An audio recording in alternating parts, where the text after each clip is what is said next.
আমাকে একজন বাম নেতা যে টিভি প্যানেলে আপনার সঙ্গে বিভিন্ন ক্ষেত্রে থাকেন, তিনি ফোন করে বললেন যে কুণালদাকে জিজ্ঞাসা করো শেষ 14 বছরে বাংলায় তৃণমূল আমলে বাংলাটা ঠিক কতটা এগিয়েছে। একটা পয়েন্ট বলতে পারবেন যেটা এই এই শাসক দল বাংলাকে এগিয়ে নিয়ে যেতে সাহায্য করেছে? এখন আমাদের কাছে যে যে জিনিসটা আমার মনে হয় আজকে যারা বামপন্থী তাদের মধ্যে যে পড়াশুনো আছে, যে ছেলে মেয়েদের আমরা আজকে দেখছি তাদের মধ্যে যে আর্টিকুলেশন আছে, তাদের মধ্যে যে সামাজিক ইস্যুতে অ্যাড্রেস করার যে একটা প্রবণতা আছে, এই জিনিসটাকে আমাদের অ্যাপ্রিসিয়েট এবং পুর্নিশ করতেই হবে।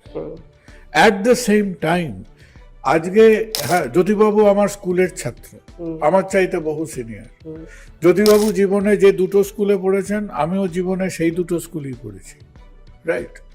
তো এখন কথাটা হলো যে যারা একটা পর্যাপ্ত সুযোগ হাতের মধ্যে পেয়েছিলেন নিরবিচ্ছিন্ন 3 দশক ধরে, তাদের মধ্যে অনেক চ্যালেঞ্জ ছিল।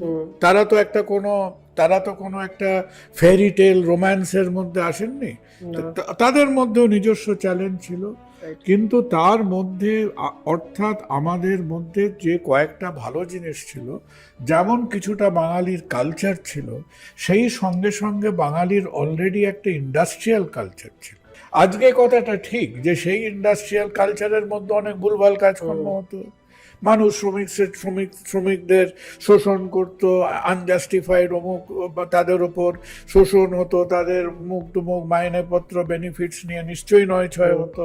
সেইগুলো তাদের পয়েন্ট আউট করা কমপ্লিটলি কারেক্ট, কিন্তু তারা দুটো একটা আগাছা ঠিক করতে গিয়ে পুরো বাগানটা উজাড় করে দিল।